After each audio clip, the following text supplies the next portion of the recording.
দেখে টেস্টি মনে হচ্ছে না? হ্যাঁ, খেতেও হয়েছিল টেস্টি। আজকে ট্রাই করেছিলাম নতুন একটা রেসিপি, যেটা চায়ের সাথে বা সন্ধেবেলা স্ন্যাক্সে খেতে দারুণ লাগে। আর এটা বানাতে খুব একটা খাটতেও হয় না, খুব তাড়াতাড়ি চটজলদি হয়েও যায়। তো চলো রেসিপিটা দেখে নেওয়া যাক। তো প্রথমেই আমি কিছুটা ডালকে 2 ঘন্টা ভিজিয়ে রেখেছিলাম, তো ওটাকেই ভালোভাবে পেস্ট করে নেব। এরপরে আমি ওর মধ্যে দিয়েছি একটা কুচানো পেঁয়াজ, 1 চামচ রসুন বাটা, 1 চামচ আদা বাটা, কিছুটা কাঁচা লঙ্কার পেস্ট, পরিমাণ মতো হলুদ গুঁড়ো, লঙ্কার গুঁড়ো, জিরের গুঁড়ো আর ধনের গুঁড়ো।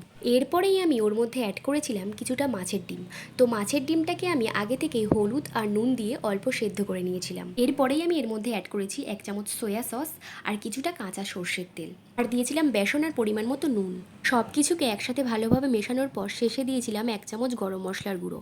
ওটাকেও একসাথে ভালোভাবে মিশিয়ে 15 মিনিট ঢাকনা দিয়ে রেখে দিয়েছিলাম। তো 15 মিনিট পর একটা ফ্রাইং প্যানে কিছুটা তেল গরম করে বড়াগুলোকে এদিক ওদিক ভালোভাবে ভেজে নিই। আর এগুলোকে ভাজার সময় গ্যাসের ফ্লেমটা অল্প করে দেবে, না হলে কি হয়, বাইরেটা তো লাল হয়ে যায় কিন্তু ভেতরটা নরম হয়ে থাকে, খেতে একদম ভালো লাগে না।